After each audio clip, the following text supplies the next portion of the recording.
Okay, well, I guess it's me again to start the last segment of our meeting. So, because we focused on the Sullivan Farm, which is, in my mind, an urban farm because of its location on Route 202, Park Lane, and surrounded by development, I started thinking about other aspects of urban agriculture in our area and community agriculture.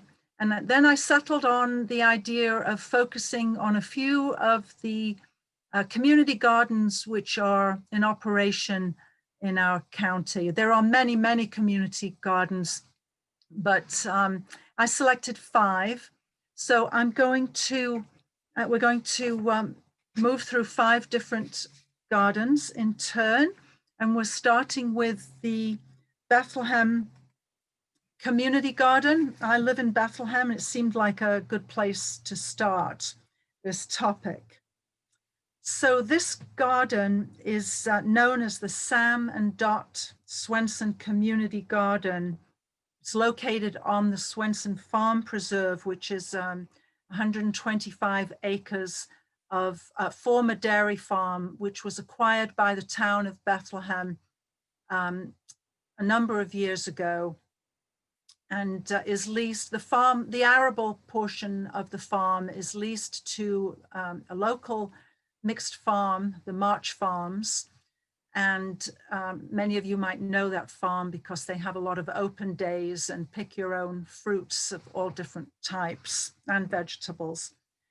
Anyway, they grow a variety of different crops on the arable portion of the Swenson Farm Preserve, but there's also room there for trails for public access and this beautiful community garden. So this garden was founded in 2010 by Jeannie Sargent, who had a vision of a garden that would provide healthy, fresh, organic produce for Bethlehem residents, and now actually beyond Bethlehem. There would also be opportunities for individuals and families to tend their own vegetable plots for a nominal rental fee. And also the garden would be a source of educational opportunities and hands-on gardening experience for people of all ages. The garden is managed by a core group of Bethlehem residents, and with a dedicated group of volunteers, also maintain the community portion of the garden, which the original garden is 55 feet by 130 feet. And there are also outside the deer fence surrounding the original garden are plantings of fruit trees, berry bushes, asparagus, pollinator plants, and herb gardens, which have added to the overall size of the garden. The garden is successful in several ways. For example, by providing produce to those in need, both in Bethlehem and surrounding towns. Over the past 10 years, the community portion of the garden has produced between 800 and 1,500 pounds of organic produce per year, which is distributed through the Bethlehem Food Bank, which is part of the nonprofit Caring for Bethlehem. Young people are encouraged to help work at this garden throughout the planting and growing seasons. Adolescents and young adults come from Wellspring, Woodhall School, Department of Children and Family Wilderness Program, Taft School, and Region 14 VOAG program. Lastly, this garden provides a place for social connection. Gardeners develop a social network around the management of the garden, where activities such as potluck and harvest meals can take place. So that is what I would like to present about the Bethlehem Community Garden. And next is the Brooker Memorial Child Care and Early Learning Center Garden. And I'm going to toss the baton over to Sarah Amarato, who lives in Torrington, to tell you about this lovely garden. All yours, Sarah. Thank you, Cynthia. So a little bit about the Brooker Memorial Community Garden. It's located in Torrington. This facility serves children and families from around the region and provides daycare for infants through pre-K kids. Each age group has its own outdoor play yard next to a raised bed community garden area. Children spend lots of time in the garden with adult volunteers. The children especially love watering with their miniature copper watering cans and running from one raised bed to another. They enjoy picking strawberries and snap peas early on and lots of kale as the season progressed. They learned how to make kale chips, which is now one of their favorite snacks. Last fall, a farmers market event open to all constituents was held to share the produce and to reinforce math skills. The children helped pick and package produce and helped handle the purchase money, giving change under their teachers' watchful eyes. Future ideas for the garden include expanding the planting of herbs, native pollinator plants, fruit trees, and perennials, with the assistance of the Northwest Conservation District. Many of the families involved are apartment dwellers, and a container vegetable gardening program is under consideration. After their experiences at the school garden, the kids will be ready to help their moms and dads with a container vegetable plants at home.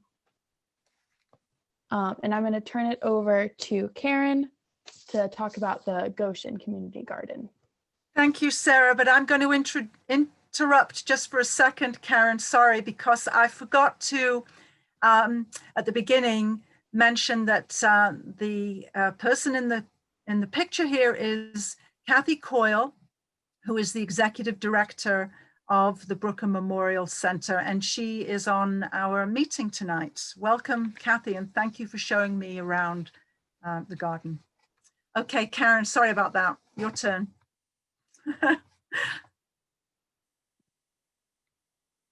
You're not, there you go.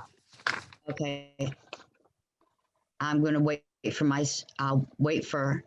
You're up on screen. You're up on screen, Karen, and you're unmuted. Okay. It's not You showing want to just up on want to my bring up the Goshen garden, Kelsey, please. There you go. That's what you meant. Sorry. Yeah. Okay. Thank you. I'm really pleased to speak to the Goshen Green Garden. In over several years, we at the Conservation District supported this at our annual plant sale, compliments of Lynn Fulkerson. The Goshen Green Garden is sponsored by a group of Church of Christ sponsored by a group at the Church of Christ Congregational Church in the center of Goshen. The garden consists of full and half-size private plots that people can rent. As in many community gardens, there are plots dedicated to producing fresh food for people in need. A beautiful pollinator garden has been created outside the main fence. And I know Lynn Fulkerson has done a great job with Smart Plant Sale to create that garden. So kudos to her. Garden volunteers have emphasized education, and the public can attend programs sponsored by the garden managers to learn about best management practices, which are then adopted at the garden. For instance, the whole garden is now managed by no-till practices, which protect the soil, and the use of compost to build soil health as well. Goshen residents have given tremendous support to this garden, donating building materials and other infrastructure needed, such as a garden shed for storage of food and other materials. Wells have been put in through a process through NRCS, our sister farm bureau in this building, when they applied, because to get this garden going without water was a substantial hurdle to get over, and now it is thriving, compliments to the help that they received through the programs upstairs at NRCS. The Goshen Agricultural Society has made this garden possible by donating the use of their land across from the Goshen Fairgrounds. The food grown here is distributed from the garden to seniors in Goshen and at the Goshen Community Care and Hospice Center, Friendly Hands in Torrington, and Fish also in Torrington, Soup Kitchen, and to other Torrington seniors. In addition to provisions of food, community building, education of young people, and providing solace to those in need are the underlying motivations for this great spiritual garden project. And I'll turn it over to you, Cynthia. I'm going to actually ask Kelsey now to present on the Judea Garden in Washington. Okay. Hi, everyone. Will I appear? That is the question. So this garden was started in 2009 by St. John's Church in Washington. This was during the recession, and the need for food support was growing because of the economic situation. People decided they could give their time, donate tools, grow food to give to people. At the Judea Garden, the whole garden is dedicated to providing food for the nearby and for the needy. The garden started with a quarter-acre plot at Steep Rocks Macrocostas Preserve and has expanded in the ensuing 10 years. The first year was the season when the tomato blight hit our region, so that was very difficult for the fledgling gardeners. Eventually, the garden became too big for church members, and the church reached out to Steep Rock and to the members of the Washington community outside the church. Denise Arturi was one of the people contacted, and she is now employed by Steep Rock, which took over the garden in 2019. Denise is the garden coordinator, and in Denise's words, the arrangement with Steep Rock has been wonderful for the Washington community. 10 volunteers come 1 to 3 times a week to work on the garden, and others drive food to the distribution centers. Food is distributed from Washington's Bryan Memorial Town Hall and the New Milford Social Services offices.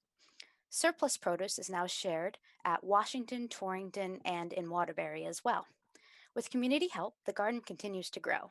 A second garden area has been created with more perennial crops, and other beds are allowed to go fallow to re-energize the soil.